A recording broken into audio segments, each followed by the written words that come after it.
Alright, what's up guys? My name is Zach and today I'm driving a 1991 Mazda B2200 pickup truck. Up front is a 2.2 liter inline-4 and down below is a 5-speed manual gearbox. And if you want to read more of my thoughts, head on over to carmarshal.com/overdrive where I'll be writing a complete article about the B2200. But let's get back to that 2.2 liter inline-4. Well, it makes approximately 90 horsepower at the crank, which admittedly is not good.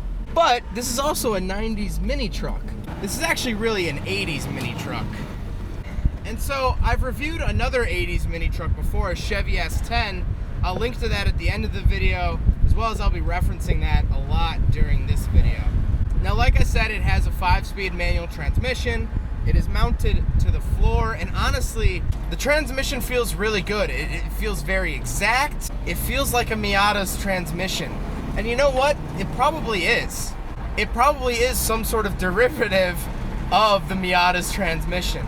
But it feels like a car. Honestly, it feels like I'm just driving an old Mazda, but I have room in the bed for anything I want to put back there. Man, this thing is easy to downshift too. The clutch grabs real low, even for 142,000 miles. Like nothing. So easy to rev match. So let's talk about the interior, arguably one of my favorite parts of the B2200.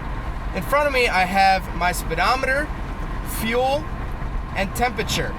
Now, I wish that it had a tachometer. It being manual, you kind of just have to shift by hearing, which is fine, but I just like seeing that tachometer. But a reoccurring theme about this interior is that it mimics and probably pulls a lot of parts from my first generation RX-7. If you guys don't know, I have a 1985 RX-7.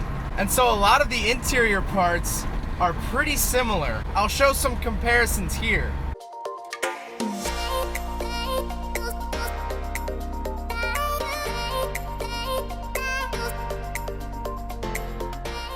So the steering wheel just says Mazda and has your horn buttons. It has manual windows. In the center, you have your heater controls. Down below that, you have a radio, or where a radio would go. And to the right, you have a giant glove box, which when you open it, you get 2 cup holders, just like the first generation RX-7.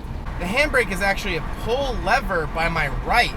It's right by my right knee, so you pull it out, and then to release it, kind of twist it and let it go back in. There's no pedal. Now, the B2200 was rated at about 1,600 pounds that could be put in the back, which isn't, you know, it's not nothing, but compared to a full-size truck, if you're gonna be hauling stuff or pulling a trailer, you should go with a bigger size truck. But if you just need a little truck for hauling little smaller parts like engine blocks or what have you, this is perfect. The other really nice thing is that this is a California car, and what that means is that in California, they don't get snow, so they don't get salt, so the bodies don't rust out. So this truck is actually really, really clean.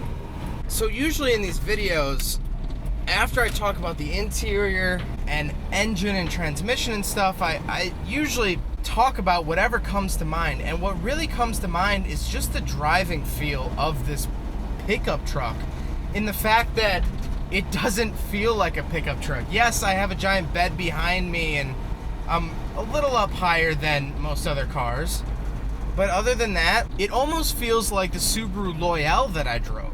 There's just something about it. It's real. You can tell, you can feel that the car is lightweight. And no, it doesn't have power steering, but I really haven't been struggling.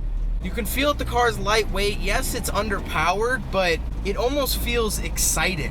Now, for those of you who don't know, Ford used to have a huge stake in Mazda. Actually, up until 2015, Ford was a huge part of Mazda. For a while, they actually owned the controlling share in Mazda. So people call this thing the JDM Ranger, and they're really not wrong, but there's just something about it being a Mazda. There's just something about it. It's just, I can't describe it until you drive one of these things. It just feels so excited. It just feels really cool. Now, like I said earlier, I have driven actually 2 other mini trucks of this era. I used to work on a farm, and my farm truck was a late 80s, early 90s Ford Ranger, which I did a 10-second review of, but unfortunately I didn't have time to do a complete review of.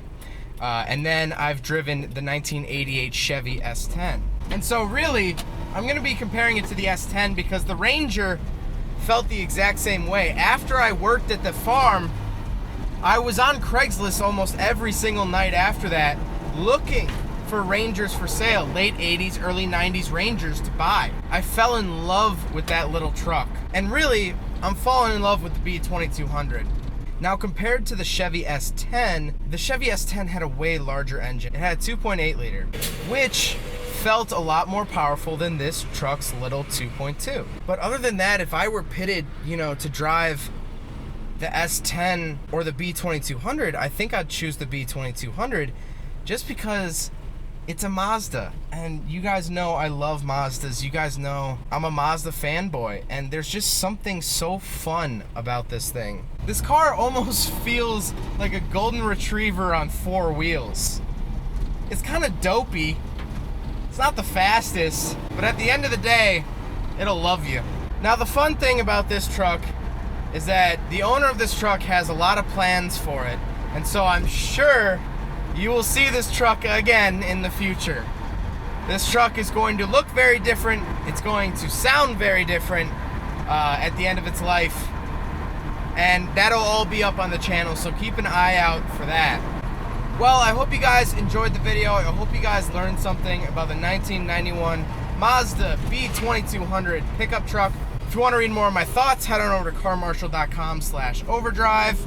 But again, hope you guys enjoyed it. Don't forget to rate the video, comment on the video, and subscribe if you really liked it. Take care, guys. There goes a sight from my soul.